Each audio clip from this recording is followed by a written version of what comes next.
Welcome to my presentation, and let's talk about the great invasions of the 9th century.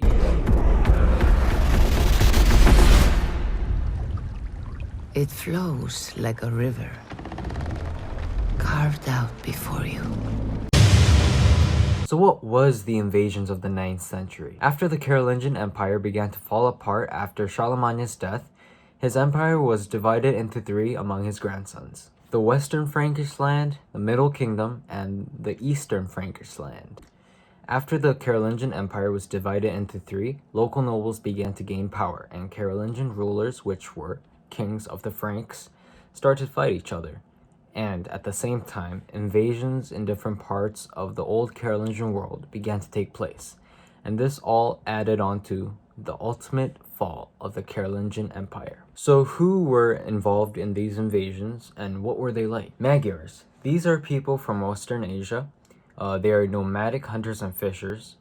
They fight and travel on horseback, and now they are known more as Hungarians. Muslims. These people are followers of Islam, which was founded by Muhammad. They are monotheistic, they fight for faith and did not fear death.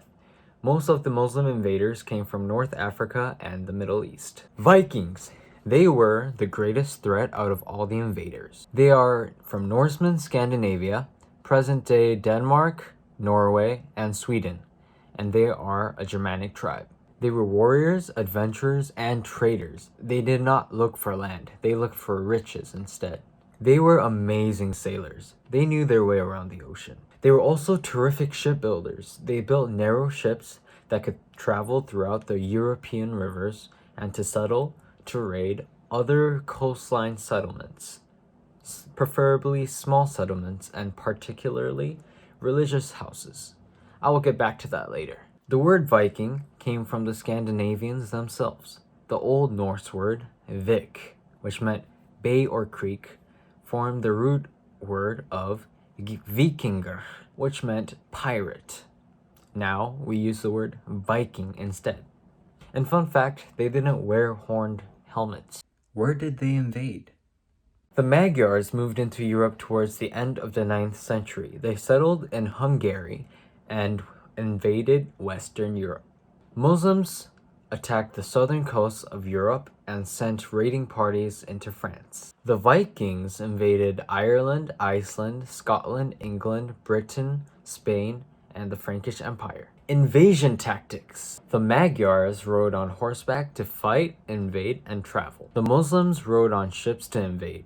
And one other tactic that you could say is their mindset. The Vikings avoided forested, hardcore civilization. Instead, they sailed on boats that could carry 50 men and targeted small coastline monastery civilizations because they knew they were undefended. They also built enough reputation to the point where they could use extortion and didn't necessarily have to fight. Effects of the invasions. Life in Europe was terrible. People lived in fear, they lost property, and their daily life was interrupted because they had to prepare for attacks and defend their village. And because of the threat that the Vikings and the other invaders posed, societies had to develop and adapt to a new political and social order called feudalism. This is where people looked for powerful lords could offer them protection in return for service. Influence, successes, and failures. Vikings' initial success was really about the settlements and the exchange of goods and culture. The Vikings' shipbuilding and sailing ability helped them be successful in their raids and invasion. A failure is when King Alfred defeated the Vikings at the Battle of Edington. This stopped the Vikings from taking all over Europe.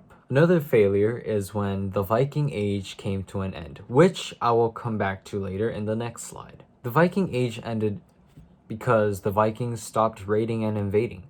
This is because European societies started to develop and adapt to a new hierarchy and structure, and this made raiding and invading less desirable and profitable. And the influence that the Muslims had in these invasions is, of course, their religion. After they were invading places, they were also spreading their religion to the people who they captured. And the Vikings' greatest influence is in Greenland and Iceland.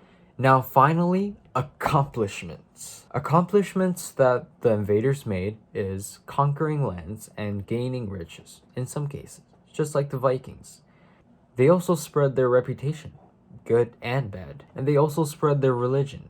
And in some cases, they adapted other people's religion, such as Christianity. Another accomplishment for Vikings is their advance in shipbuilding and sailing ability. And now I'm going to talk about the Viking Age, which I said I was going to come back to. The Vikings started the Viking Age, obviously.